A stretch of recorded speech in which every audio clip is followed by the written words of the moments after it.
Once upon a time, in a small village nestled in the heart of the forest, there lived a family. The family had a beautiful young daughter who was adored by all who knew her. But one day, tragedy struck. The young girl was playing near a river when she fell in and drowned. Her family was devastated by the loss, and the village mourned her passing. But after her death, strange things began to happen in the village. People reported seeing the girl's ghostly figure wandering near the river, and strange noises could be heard coming from her old home. The family was convinced that their daughter's spirit had returned to them, and they were both comforted and terrified by her presence. Over time, the girl's ghost became more and more active. She would appear to people in their dreams, and some claimed that she would even touch them in their sleep. Others reported feeling a cold breeze in the room, as if her ghostly presence was still lingering. As the years went by, the village became known for its haunted past. Visitors would come from far and wide to experience the ghostly phenomenon, and the village thrived on its macabre reputation. But the family remained haunted by the memory of their lost daughter, and they knew that her spirit would never truly rest until they could find a way to put her to peace. And so to this day, the ghost of the young girl still wanders the village, searching for the peace that eludes her. Her story serves as a reminder that even in death, the ties that bind us to our loved ones can never truly be broken. Despite the family's attempts to lay their daughter's spirit to rest, a ghostly presence continued to haunt the village. Some believed that she was angry and vengeful, while others thought that she was simply lost and confused. As the years went by, the village began to decline, and people started to leave in search of a less eerie atmosphere. The family too eventually moved away, hoping to escape the constant reminders of their daughter's tragic fate. But even as the village was abandoned and left to fall into ruin, the ghost of the young girl continued to haunt the area. Locals who dared to venture into the abandoned village reported hearing ghostly whispers, feeling cold chills, and even seeing the ghostly figure of the young girl wandering the deserted streets. Over time, the village became known as a cursed place, and people avoided it at all costs. It was said that anyone who entered the village would be cursed with bad luck and misfortune. And so, the ghost of the young girl continued to haunt the abandoned village, her presence a reminder of the tragedy that had befallen her in the village. Her story serves as a warning that the past can never truly be forgotten, and that the spirits of those who have passed on can still have a powerful impact on the living. As years turned into decades, the abandoned village became a place of legend, shrouded in mystery and surrounded by superstition. Few dared to venture near it, let alone enter its borders. But one day, a group of curious teenagers decided to explore the abandoned village. They had heard the stories of the ghostly girl and the curse that haunted the village, but they were determined to see for themselves what lay within its crumbling walls. As they crept through the deserted streets, they felt the eerie presence of the ghostly girl all around them. They heard her whispers in the wind and saw her shadowy figure lurking in the corners of their eyes. But instead of being frightened, the teenagers felt drawn to the ghostly presence. They believed that they could help the ghostly girl find peace and put an end to the curse that had plagued the village for so many years. And so, they set out on a quest to uncover the truth about the ghostly girl and her tragic fate. They scoured old records and archives and spoke to anyone who had lived in the village during the girl's lifetime. Their efforts paid off, and they finally discovered the truth about what had happened to the young girl all those years ago. Armed with this knowledge, they set out to lay the ghostly presence to rest. Using an ancient ritual passed down through the generations, the teenagers managed to put the ghostly girl to rest and break the curse that had haunted the village for so many years. As the last echoes of the ghostly whispers faded away, the teenagers looked around at the abandoned village. It was now bathed in a warm glow of light, and the air was filled with the sweet scent of blooming flowers. With the curse finally broken, the village began to flourish once more. People moved back in, and the abandoned houses were soon filled with new life. And as for the ghostly girl, she was never seen again. But the legion of her haunting remained, a reminder of the village's tragic past and the courage of those who had put an end to its curse. It started with a virus. At first, people didn't think much of it. It was just another flu season, after all. But then the symptoms started to get worse. People began to experience intense headaches, fever, and a strange rash that covered their bodies. And then they started to die. At first, it was just a few people here and there. But then it started to spread, faster than anyone could have imagined. Within days, the hospitals were overwhelmed, and the streets were littered with the bodies of the dead. The government tried to contain it, but it was too late. The virus had already spread too far, And then, just when it seemed like things couldn't get any worse, the dead began to rise. At first, people thought it was some kind of sick joke, but then they realized the truth. The dead were coming back to life, and they were hungry. Within days, the cities were overrun with the undead. People were torn apart in the streets, and those who managed to survive did so only by staying hidden and keeping quiet. But there were some who refused to give up. They banded together, forming small groups of survivors who fought back against the zombie hordes. Among them was a man named Jack. He had been a construction worker before the apocalypse, but now he was a survivor, a fighter. He had lost everything: his wife, his children, his home, but he refused to give up. He was traveling with a small group of survivors, searching for a safe place to call home. They had been on the road for days, scavenging for food and supplies, always on the move. As they walked through the empty streets of a small town, Jack couldn't shake the feeling that they were being watched. He scanned the rooftops and alleyways, searching for any sign of danger. And then he saw it, a figure shuffling down the street towards them. At first, he thought it was just another zombie, but then he saw the glint of metal in its hand. It was a man, but he was different. He was covered in scars and tattoos, and his eyes were wild and feverish. As the man approached, Jack raised his weapon, ready to defend himself and his group. But the man didn't attack. Instead, he spoke. "Choice," he said, his voice hoarse and ragged. "We have a place for you, a safe place." Jack didn't know what to think. He had heard stories of groups like this, cults, who worshipped the undead and believed that the virus was some kind of divine punishment. But he also knew that they couldn't survive alone forever. They needed a home, a place to rest and regroup. He looked back at his group, seeing the fear and exhaustion in their eyes, and then he made his decision. "Lead the way," he said to the man. "We'll follow you." The man nodded and gestured for Jack's group to follow him. They moved cautiously, weapons at the ready, as they followed the man through the deserted streets. As they walked, Jack couldn't help but notice that the man seemed to be leading them further and further away from the town, into the wilderness beyond. But before he could voice his concerns, they came to a clearing in the woods. In the center of the clearing was a small cabin, surrounded by a fence made of wooden stakes. The man led them inside the cabin, where they were greeted by a group of people. They were a motley crew, with all manner of scars and injuries, but they seemed friendly enough. They offered Jack's group food and water, and they sat down to talk. The man who had led them there introduced himself as Kane, and he explained that they were a group of survivors who had banded together to fight the zombies and build a new society. "We believe that the virus is a kind of rebirth," Kane said, his eyes burning with fervor, "that the undead are the next step in human evolution." Jack was skeptical, but he couldn't deny that the group seemed to have their act together. They had fortified the cabin, built gardens for food, and even set up traps to catch zombies. As the night wore on, Jack's group began to relax. They laughed and talked with the others, feeling a sense of community that they hadn't felt in a long time. But as they settled down to sleep, Jack couldn't shake the feeling that something wasn't right. He couldn't put his finger on it, but he knew that there was more to Kane and his group than met the eye, and he knew that they needed to be careful. The apocalypse had shown him that there were some things far more dangerous than the undead, and he had a feeling that Kane and his followers were one of them. The next day, Jack's group decided to help Kane and his followers with their zombie traps. They spent hours laying out new snares and setting up barricades, working side by side with the other survivors. But as the sun began to set, Jack couldn't shake the feeling that something was wrong. He had noticed that Kane seemed to be watching them, his eyes darting back and forth as if he was sizing them up. As they sat down to rest for the night, Jack made the decision to keep watch. He knew that they couldn't let their guard down, not even for a moment. As the hours ticked by, Jack sat alone in the darkness, his eyes trained on the woods. But it wasn't until the early hours of the morning that he saw movement. A group of people emerged from the woods, moving quickly towards the cabin. They were armed with guns and knives, and they were clearly intent on taking over. Jack sprang into action, waking the others and urging them to fight. Together, they fought back against the attackers, using everything they had to defend the cabin and its inhabitants. But it was clear that the attackers were better armed and better trained. They seemed to be working with a sense of purpose, a clear goal in mind. It wasn't until they had been fighting for hours that Jack realized the truth. Kane and his followers had set them up, using them as bait to draw out their enemies. Feeling betrayed and angry, Jack and his group fought even harder. They weren't going to let Kane and his followers get away with what they had done. In the end, it was a bloody battle. Both sides suffered heavy losses. and the cabin was left in ruins.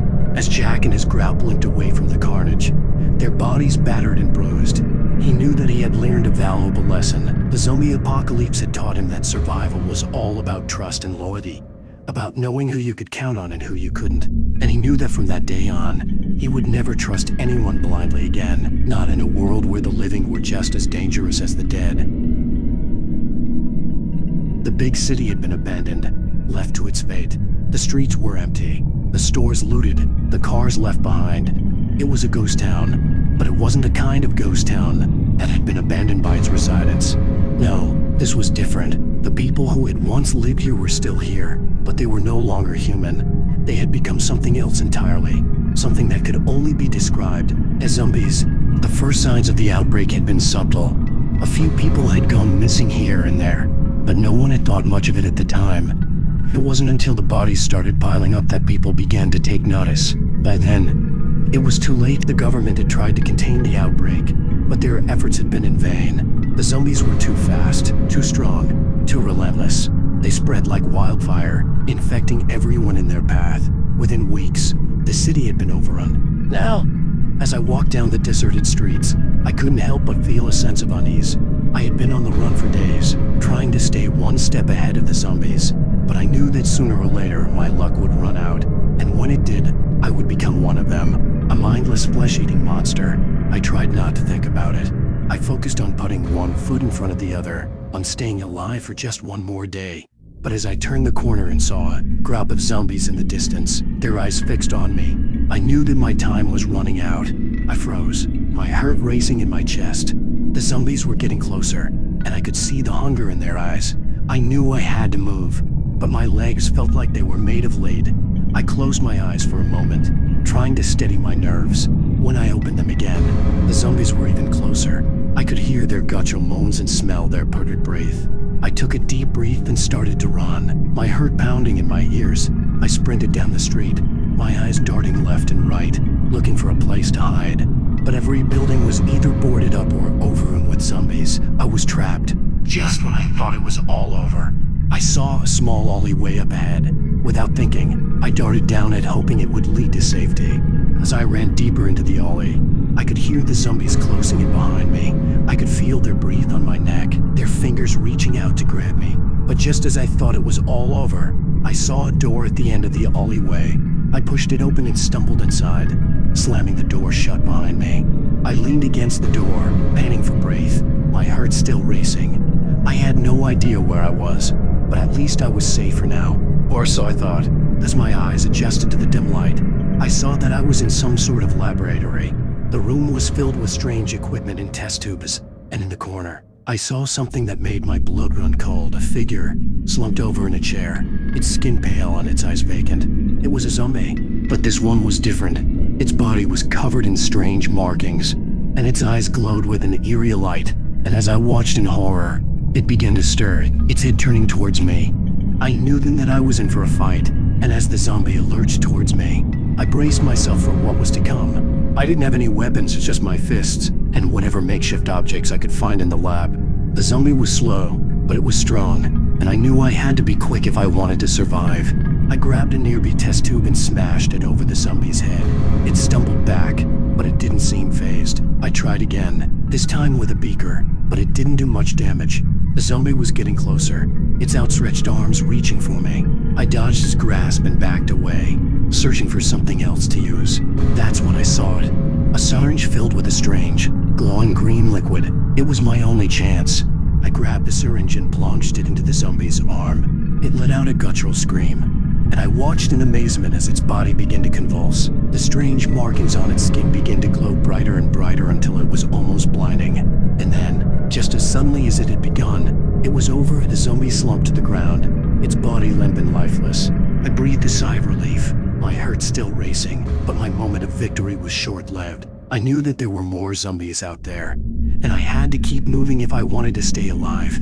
I grabbed a backpack from the lab and filled it with whatever supplies I could find, food, water, and whatever makeshift weapons I could find.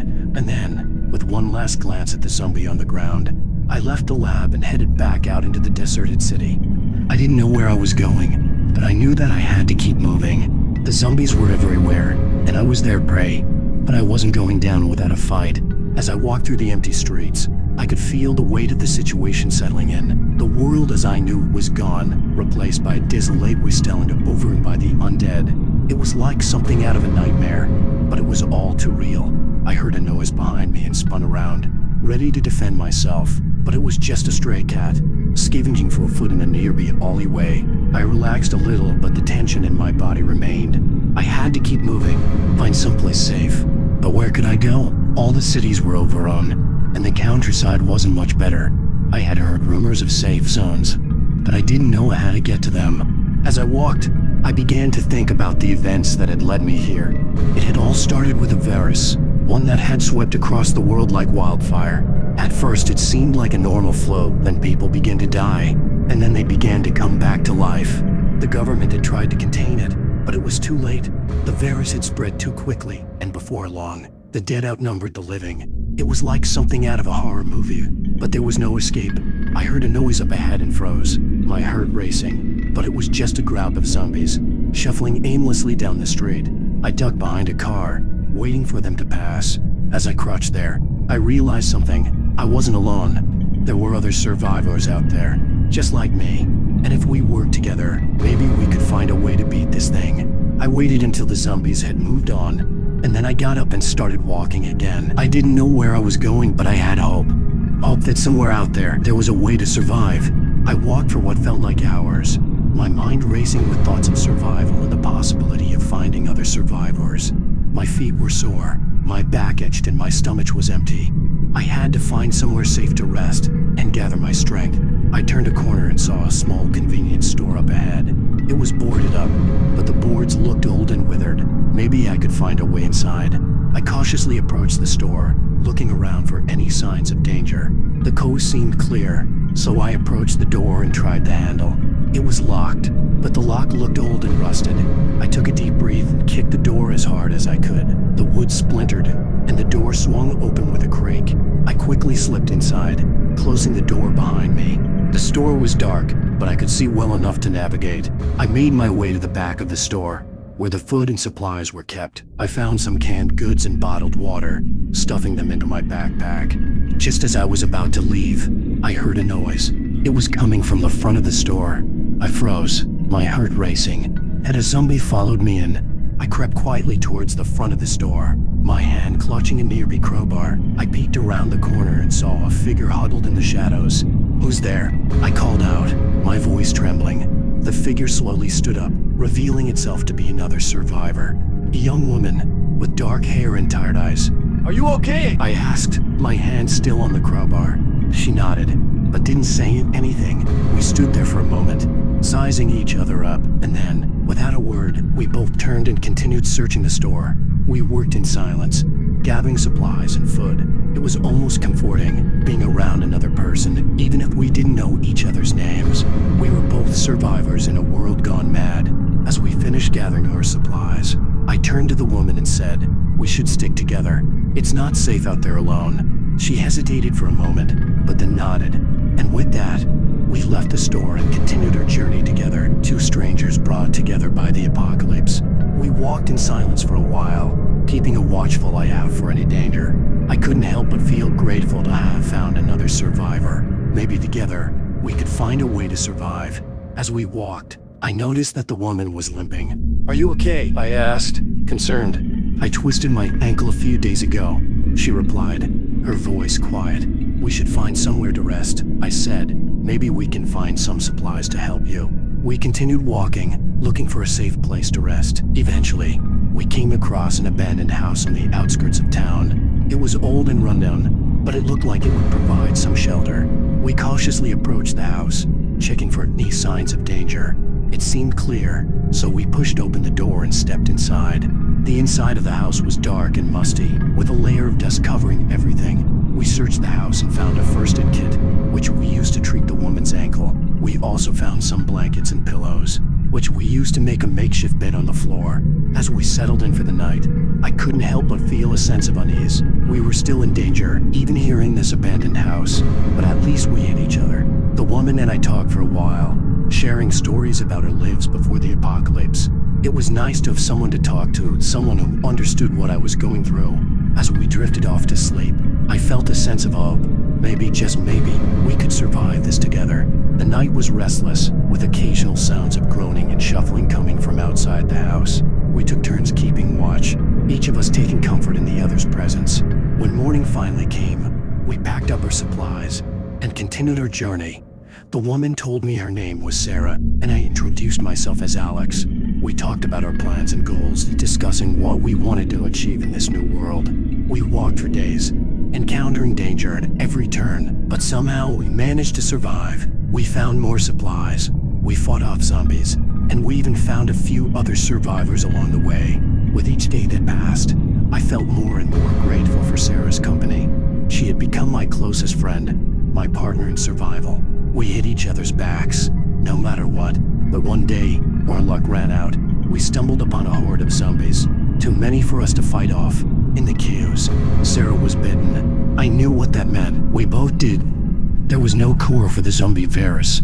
Sarah was going to turn into one of them. We found a quiet place to sit down, and Sarah held my hand tightly. Tears streamed down our faces as we said our goodbyes. "Promise me something," she whispered. "Promise me you'll keep going. Survive, no matter what. You can't give up, Alex." "I promise," I said, my voice choked with emotion. "I won't give up. I'll keep going for both of us." With a final bittersweet smile, Sarah closed her eyes and slipped away. I buried her in a quiet spot by a river, saying a final goodbye to my friend and partner in survival, but I knew I couldn't give up. Sarah had made me promise to keep going, and I intended to keep that promise. And so I continued my journey, alone once again, but I was stronger now, more determined. I carried Sarah's memory with me, a reminder of why I had to keep fighting, to survive, no matter what. Days turned into weeks, and weeks turned into months. I traveled from town to town, scavenging for supplies and fighting off zombies. It was a lonely existence, but I knew I had to keep going. Every now and then, I would encounter other survivors. Some were friendly, and we would band together for a time, sharing supplies and information. Others were hostile, and I had to be on guard to protect myself. Despite the challenges, I never forgot Sarah's words. I had to keep going. I had to survive. One day, I came across a group of survivors who seemed different from the others I had met. They had a sense of purpose, a goal. They were looking for a way to rebuild society, to create a new world out of the ashes of the old one. They invited me to join them, and I was hesitant at first. I had been alone for so long, and I wasn't sure I could trust anyone. But there was something about this group that drew me to them. They were determined, resourceful, and they had a plan. I joined them, and together we traveled to a remote location where we began to build a new community. It wasn't easy, but we worked hard, clearing land, planting crops, and constructing buildings. Over time, more survivors joined us, and we became a community. We worked together, shared resources, and looked out for each other. As I looked around at my new home, I felt a sense of pride and accomplishment. I had survived, just as Sarah had wanted me to, and now I was part of something bigger than myself. New society rising from the ashes of the old undead. I knew that the world would never be the same as it was before the apocalypse, but I also knew that we had a chance to create something better, a chance to rebuild, to start over, to make a new world, and I was ready to do whatever it took to make that happen. Thank you for watching. Subscribe to the channel so you don't miss any new stories.